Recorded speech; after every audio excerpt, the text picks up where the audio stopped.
Welcome back, lore enthusiasts, to another exciting dive into Tolkien's Legendarium. As always, I want to thank you for your continued support and engagement, and if you haven't already, smash that subscribe button so you don't miss any updates or videos surrounding your favorite lore. So without further ado, let's jump into it. Andúril, the Flame of the West, is a legendary sword in J.R.R. Tolkien's The Lord of the Rings.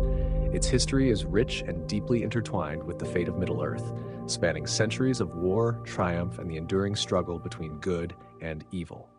The story of Andúril begins in the First Age of Middle-earth.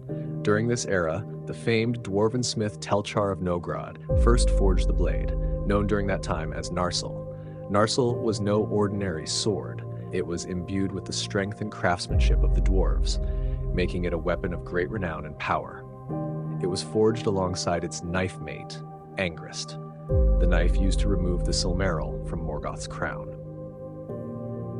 The true significance of Narsil would be revealed during the last alliance of elves and men, a momentous conflict that shaped the course of Middle-earth's history.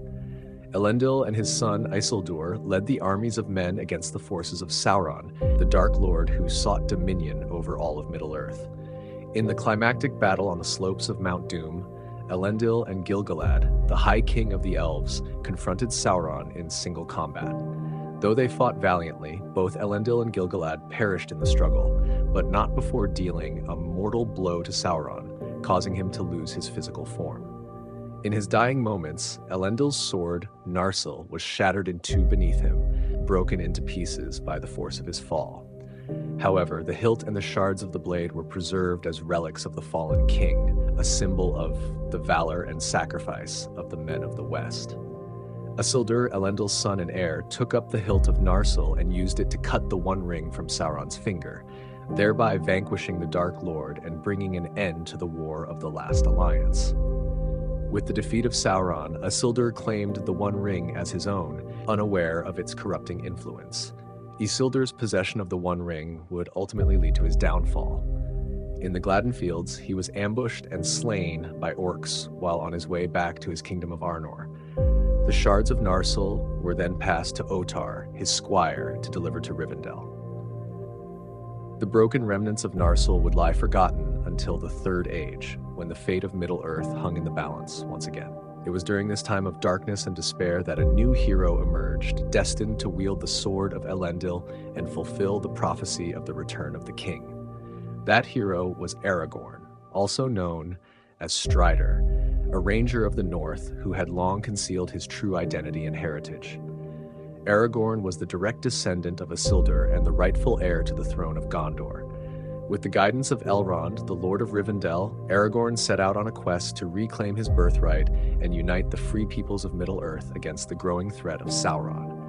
As part of his quest, Aragorn journeyed to the elven city of Rivendell, where he was presented the shards of Narsil by Elrond himself. Recognizing Aragorn's destiny, Elrond charged the elven smiths with the task of reforging the sword of Elendil, transforming the broken pieces of Narsil into a new blade of power and majesty. And so, Andúril was born from the fires of the elven forges, its blade shining with the light of the stars and its hilt adorned with the emblems of the line of kings. Forged anew, Andúril embodied the courage, strength, and hope of the free peoples of Middle-earth, a beacon of light in the gathering darkness. Armed with Andúril, Aragorn led the Fellowship of the Ring on their perilous quest to destroy the One Ring and defeat Sauron once and for all.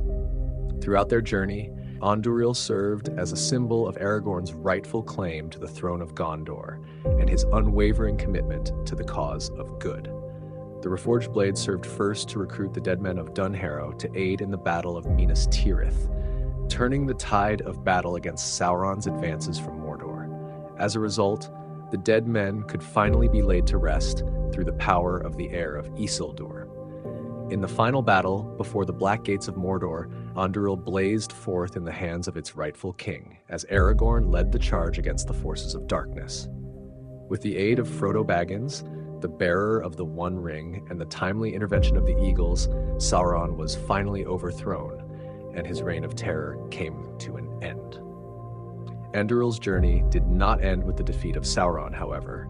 After the War of the Ring, Aragorn was crowned King Elessar of the reunited kingdom of Gondor and Arnor, and Andúril became the symbol of his authority and the rightful sovereignty of the line of kings.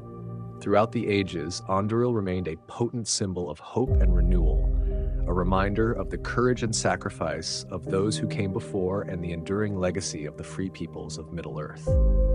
Its history was a testament to the resilience of the human spirit and the triumph of good over evil in the face of adversity. Thank you once again for tuning in, and don't forget to smash that subscribe button if you haven't already. Your support means the world to me, and I can't wait to have you join us for our next adventure. Until then, stay curious and keep exploring the depths of Tolkien's rich universe.